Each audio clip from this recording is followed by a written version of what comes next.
Hi, my name is Haley. My name is Fernanda. And today we'll be talking to you guys about anaerobic respiration, what it is, How it happens, why we care, and more. How it happens.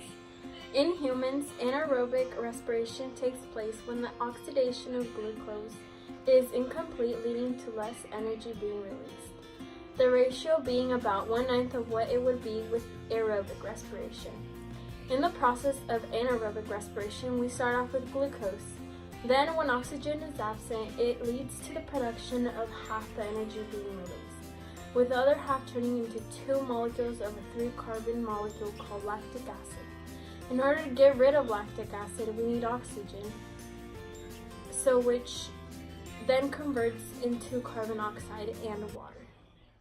So this is our given equation. It is the equation from glucose to lactic acid. The three elements that are given are C, H, and O. To start off, on the left side, we have 6 C's, 12 H's, and 6 O's.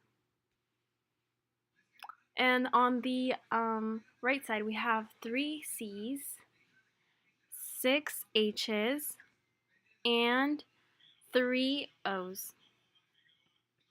Okay, so the ratio right now for C is 6:3. The ratio for H is 12:6, and the ratio for O is 6:3. In order to make them equal, you need to put a 2 in front of the C so that 2 times 3 equals 6 for C, and then 2 times 6 equals 12 for H, and then 2 times 3 equals 6 for O.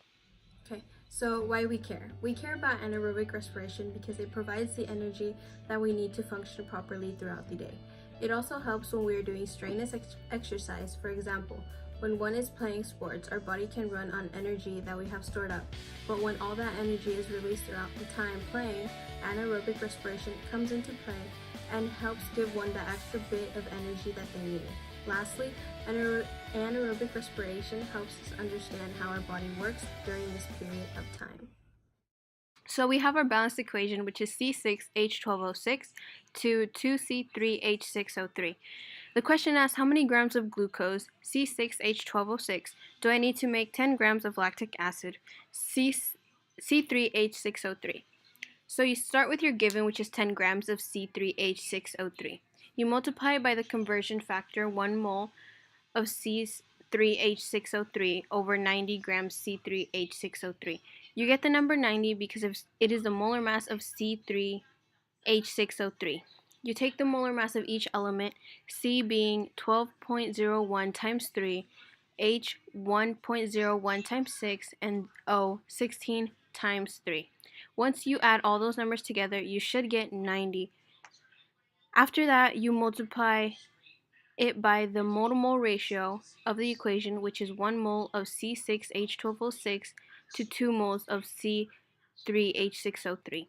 After that, you multiply it by what you're trying to find, which is grams of C6H12O6, and you get 180.18 grams because it is the molar mass of C6H12O6.